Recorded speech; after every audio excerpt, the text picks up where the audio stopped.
Почитувани гледачи, добро вечер и добро дојдовте во новото издание на емисијата Визави. Ова емисија гостин со мене е Спасе Додевски, советник на премиерот и председател на Националното координативно тело за спроведување и имплементација на Конвенцијата на Обединетите нации за лицата со попречености.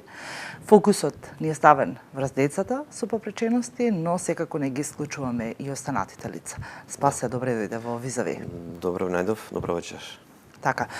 Спасе, последен пас беше во емисијата Визави кога зборувавме дека во Македонија ќе се формираат МКФ комисиите, односно меѓународна класификација на функционирање на лицата со попречености и развојот. Веќе сме на праг на конечно формирање на овие комисии. Ајде малку да позборуваме за комисиите, што тоа значи, каква ќе биде комисијата и која е всушност функцијата на комисиите се со цел излегување во пресред на понатамошниот развој на децата со попречености. Да. Тоа всушност се стручни тела за функционална проценка и тоа е само еден сегмент од целиот овој процес на реформи кој што ова влада на Република Северна Македонија го носи. Кажавме дека уште пред 3 години и во вашите емисии и на други места се задолживме пред граѓаните да не носиме акти, поединечни акти, да не носиме мерки кои што се краткотрајни или кои што само се наведом одредени мерки, одредени реформи, туку да го промениме целиот систем согласно согласно европските трендови на инклузивните процеси. Така да и овој дел односно и МКФ функционалните стручните тела за проценка се дел од целата таа реформа. Се сеќавате и вие граѓаните дека донесовме минатата година, односно пред 2 години, нов закон за образование, за основно образование, во кој што се изменуваат сите принципи, односно сите начини и правци на функционирање на инклузивните процеси во образованието за учениците со попреченост, така да посебните училишта и посебните паралелки се трансформираат во училишта со ресурсен центар за посебните училишта и центри за поддршка на локално ниво за посебните паралелки.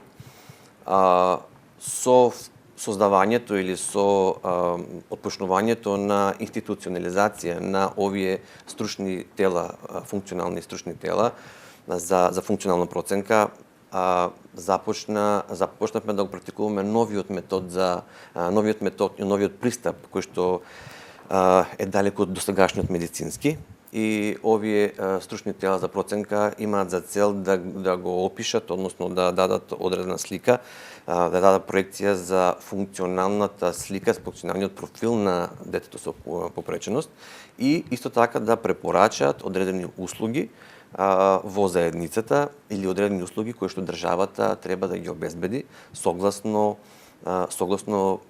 проценката, согласно препораките на овие стручни тела кои што работи по меѓународната класификација на функционалноста, кој што кај нас почна да се заговара уште од 2012 година, но еве денеска ги ставаме во функција овие тела. Досега имаме институционализиран, односно минатата година почна пилотирањето на 3 стручни тела, кои што се 2 регионални во Скопје и едно национално исто така во Скопје. Ова година имаме за цел уште да профункционираат уште 7 такви стручни тела, од кои што едното кажавме ќе биде регионално во Струмица, ќе имаме во Велес, Охрид, Штип, Куманово, Гостивар, Битола. Така. На Спасе, јас сакав малку пластично да го објасниме. МКФ комисијата практично ќе биде комисија која што ќе биде составена од повеќе профили на специјалисти, се со цел да се утврди и да се даде јасната слика за потребите на детето, не само во училиштето, туку генерално во општеството. Ќе работат под капата на државата. Какви профили имаме? Еве, зборуваме постојано дека Струмица ќе стане регионален центар. Заборавивме на почетокот да кажеме дека до утре веќе е рокот за пријавување за идните вработувања на овие, на кои профили всушност ќе бидат? МКФ класификацијата, односно методологијата предвидува секаде, значи во светот во тој тим на едно стручно тело да работат специјален едукатор, рехабилитатор, психолог, социјален работник и медицинско лице, односно доктор педијатар би било најдобро да биде, но доколку го нема, општ лекар. Исто така има тука и техничко лице. Функцијата е кога досега имаше се реализираше класификација, односно категоризација на учениците на деца со попречност, и тоа беше многу краткотрајно, заедно мора да одат во Скопје за неполн пола час или еден час тие добива диагноза, и од таа диагноза, од тој наод не произлегува некои насоки во однос на тоа кои услуги или сервиси би можело да се добијат, се однесува само на одредени додатоци, парични додатоци, на одредени на образование и така натаму. Сега генерално со целокупниот овој процес државата всушност се задолжува, односно има повисоко ниво на одговорност кон граѓаните со попречност и кон децата, бидејќи кога МКФ стручните тела за проценка ќе дадат одредени насоки да се обезбедат одредени услуги, а тоа може да бидат лични асистенти, образовни асистенти, начин на реализација на наставата во училиштата, понатаму одредени парични додатоци кои следуваат и многу други услуги кои што државата сама себе се обврзува да ги обезбеди овие услуги. Кажавме дека има објава за таа објава се однесува на јавен повик од Сојузот на специјални едукатори и рехабилитатори, кој што ги врши обуките за овие лица. Веќе имаше неколку генерални обуки на државно ниво, кои што ги вршеа експерти од Австрија, но сега на локално ниво тоа го прави Сојуз на специјални едукатори и рехабилитатори. Тоа се однесува на сите овие профили кои што ги спомнавме, да се јават ја искористувам ова можност да ги повикам сите заинтересирани, значи специјални едукатори, психолози, социјални работници, педијатри или општи лекари, да се јават на обуката каде што ќе бидат обучени да ја практикуваат овој метод, МКФ метод за процес. Регионална ќе биде комисијата, на регионално ниво ќе делува. Каква ќе биде мобилноста? Дали ќе мора да кажеме, карикирам со Место од Дедино, примерно, семејство со дете со попреченост, тие ќе доаѓаат во Струмица во регионалниот центар или пак ќе бидат можеби мобилни на некој начин? Всушност и спецификата на овие стручни тела, на овој тип на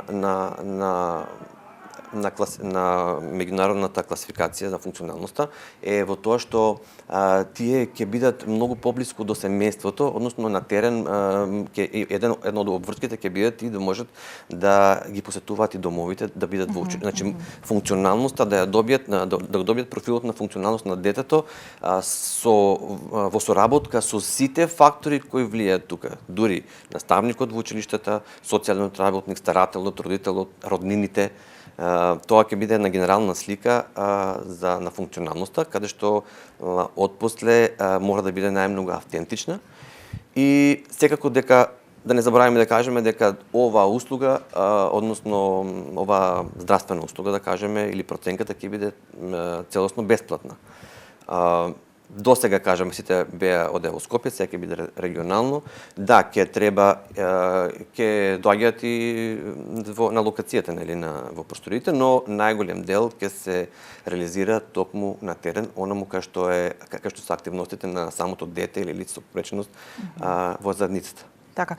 Спасе, сега се навраќам на моментот на усвојувањето на одредбата дека наставниците ќе морат да посетуваат специјални обуки за имплементирање на процесот на образование, вклучувајќи ги децата со попречености. COVID-19, како и многу нешта кои што спречи во светот, па еве и кај нас ги закочи, предпоставувам, обуките. Еве комисијата не е на прагот Ке имаме ли функционалност од двете страни? Министерството за образование и наука е исклучително има исклучително прогресивна улога во моментов. Значи, веќе има набавено средства и за личните асистенти, и за образовните асистенти. Исто така, има набавено, односно има одредено финансија во буџетот и за обука на сите наставници што во своето оделение ќе имаат ученици со попреченост.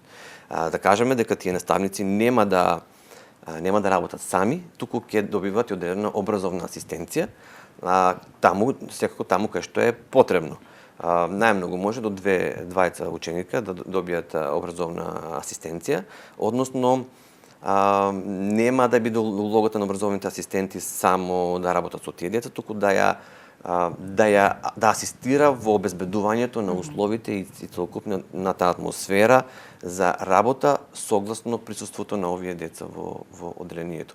Значи, во моментов, бидејќи не сме се уште готови со стручните тела за проценка, бидејќи овој процес беше долгосежен процес. Овие реформи ние кога ги започнавме не претпоставувавме дека ќе дојде пандемијата, дека два пати имавме и изборни процеси, во изборните процеси ништо не можеме како што треба.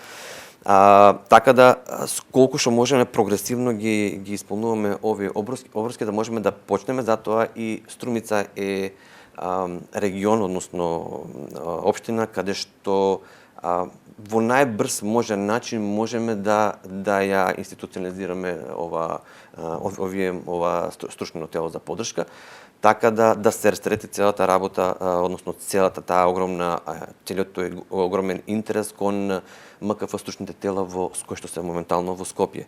Кажано е дека рокот за пријавување на ученици за проценка ќе биде до март, но во соработка со МОН ние работиме на малце разлекување на овој целиот процес. Ние како досегашни паралелки за образование на деца со аутизам, од сега Центар за поддршка во образованието на учениците со попреченост на општинско ниво. Тоа е разликата меѓу треба да родителите и граѓаните да знаат дека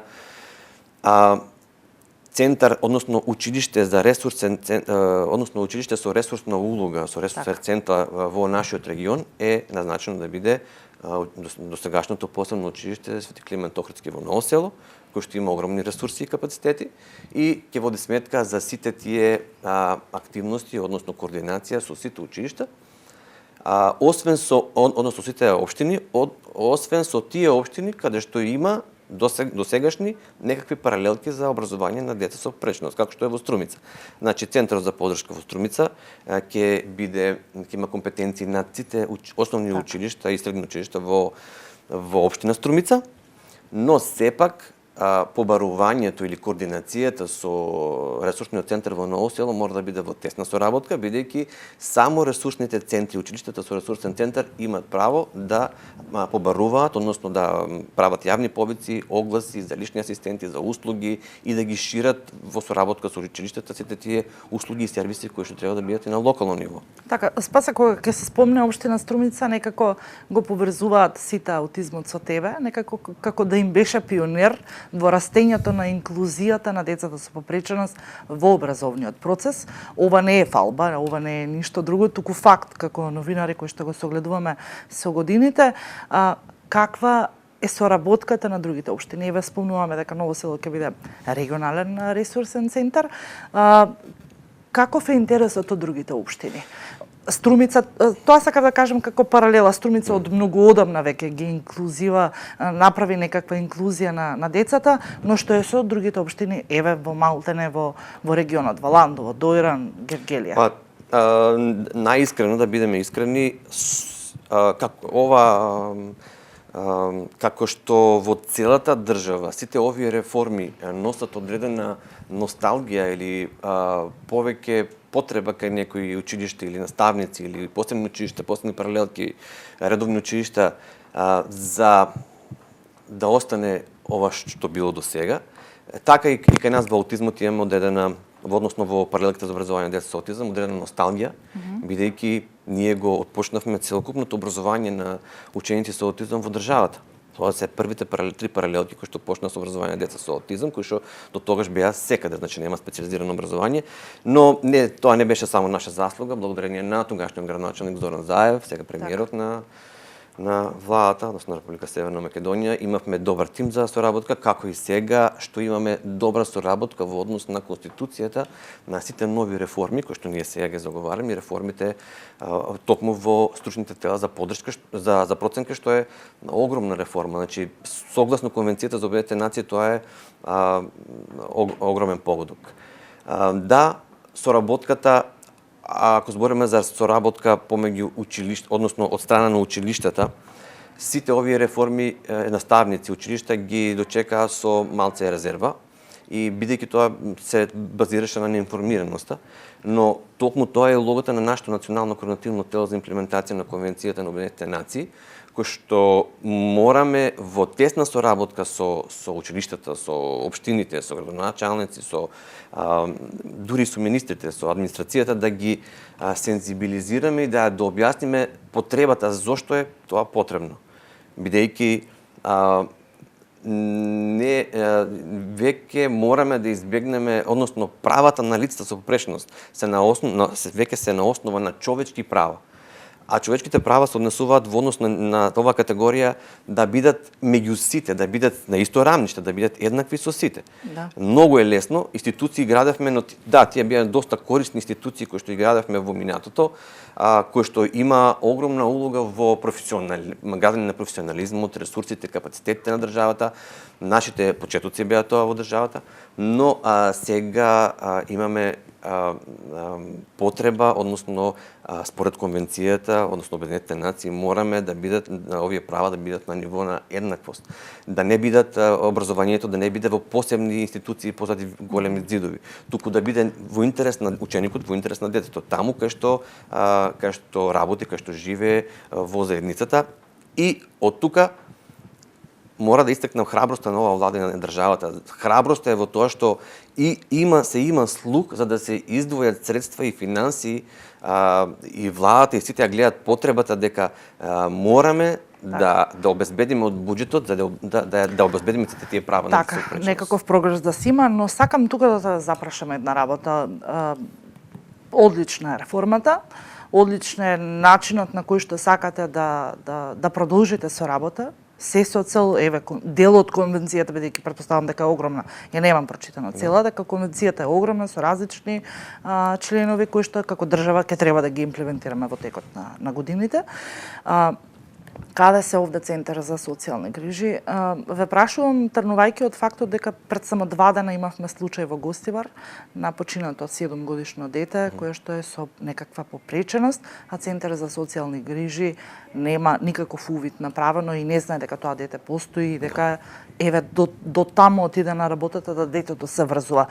Свесни сме сите дека во земјава се уште постојат стигмите и бариерите кога станува збор за лицата со попречености, па дури и за децата кои што излегуваат од генерации, да кажеме, и помлади, и по некако самосвесни за ситуацијата која што се случува и дека не живееме во капсула. Каква ќе биде соработката? Имаме ли стратегија како би се соработувало со нив, бидејќи претпоставам дека без нивната соработка дека тешко ќе оди? Како што кажавме, ние не правиме реформи поединечни, засебни или ресорни со едно министерство. Сите овие реформи кои што ги правиме, тоа се системски реформи, што значи дека вклучуваат повеќе ресори, повеќе министерства, односно повеќе области. Дефинитивно за цела оваа реформа за која зборуваме вечерва, таа е интерсекторска, односно тука е Министерството труд социјална политика, тука се образование, здравство, институциите под овие министерства. Така да несомнено дека огромна улога игра и социјалниот дел, социјалниот сектор. Сега, кога ги имплементираме, ги институционализираме учиноците или резултатите од овие реформи, ние секако напомнуваме милион пати дека оваа реформа, овој систем на реформи не може да го имплементираме за 1 година или 2. Само да спомнам дека и во Министерството за образование и наука, и во Министерството за труд социјална политика паралелен чекор е до комплетирање на стручните служби. Односно, во образование паралелно сега се работи на можности, односно се испитуваат ресурсите во училиштата, во основните и средните, да може да се видат ресурсите кои што се, капацитетите и да се докомплетираат. Сите тие стручни служби, односно да таму кај што има педагог да се стави, кај што нема да се стави, кај што има нема дефектолог, односно специјален едукатор да се примат, да се комплетират и во исти момент да бидат обучени. Истото се однесува и на центрите за социјална работа, односно Министерството за социјална политика игра огромна улога за да ги комплетира овие центри за социјална работа, да имат нова методологија на работа, односно да работат на спецификата на случај, односно да имат одредено подрачје на делување, но уште еднаш се враќаме на истото. Претходните влади, претходните министерства, претходните управи немаат доволно слух за да обезбедат средства за тоа. За тоа се треба средства. Односно, секако на еден социјален работник не може да има, 300 случаи или сега така отприлика, но мора да има одредена поделеност. На еден социјален работник мора да има одреден број на случаи, одреден број на семејства, по регион поделени, за да може да води сметка за целата таа состојба и да може на време да ги откриват ваквите немили случаи, кои што за жал сепак се случуваат. Така, Спасе, ќе бидам искрена, коментарите не престануваат и тогаш и сега. По однос на тоа дека во секоја, во најмала рака државите околу нас, постојат центри каде што децата со попречености престојуваат, исклучувајќи ги дневните центри за дневен престој. Што со децата кои што нема да можеме да ги вклучиме во процесот на образование? Потешките случаи. Ќе имаме ли во регионов овде центар каде што ќе може да се згрижуваат децата кои што нема да може да престојуваат во дневните центри, а ниту се пак во центрите, пример, во Демиркапија. Да направиме измеѓу. Ако мислите како досега што функционираше, да кажеме, во Ново село. Да, ако мислите за образованието, кажавме нели ќе одиме со инклузија, но сите услуги, сервиси, сите препораки кои што ќе му се дадат на едно дете со попречност ќе бидат согласно стручните тела за поддршка. Без стручните тела за поддршка и нивниот совет нема да се пристапи кон давање одредена поддршка. Секако дека овие стручни тела можат да увидат дека одредено дете има и комплексни нарушувања. А тоа се нарушувања кои што не дозволуваат ова дете да посетува настава во редовна средина, кај што сите деца со попречност ќе бидат во инклузија. Тогаш и во Закон за основно образование постои така наречена модифицирана програма, наставна програма, кое што ќе се однесува за овие деца со комплексни нарушувања и таа настава ќе се реализира токму таму каде што досега се реализираше настава, тоа е во конкретно за нашиот регион, во посебното училиште, односно во училиштето со ресурсен центар во Ново село и во паралел овие општинските наши деца од Струмица во центарот за поддршка во образованието во досегашните паралелки за образование на деца со аутизам. Така, имате, предпоставувам, како координативно тело, имате мапирано дали имаме доволен број на центри за дневен престој на лица со попречености? Да, засега, мислите на државно ниво или? За регионов. Регионално, да. Засега не можеме да кажеме дека имаме доволно центри, а овие центри кои што постојат во фаза сме на ревиденција на нивните капацитети и на поделеноста. Односно на толкова подрачје, значи можеме да кажеме дека во нашиот регион има околу 5-6 дневни центри. Но секогаш треба да има и повеќе дневни центри кои што ќе бидат посебно од образовниот процес и кои што ќе работат на самата социјализација. И ако знаеме дека принципите за формирање дневен центар, односно како треба да биде оформен дневен центар, треба да биде според возраст, според нарушување, според типологија. Да. Така да немаме огромен број, но работиме на тоа да може да се формираат дневни центри, но имаме сега овозможува и Министерството за труд и социјална политика овозможува за формирање на приватни такви дневни центри кои што ќе можат да играат истата улога, а за тоа секако и одделови средства.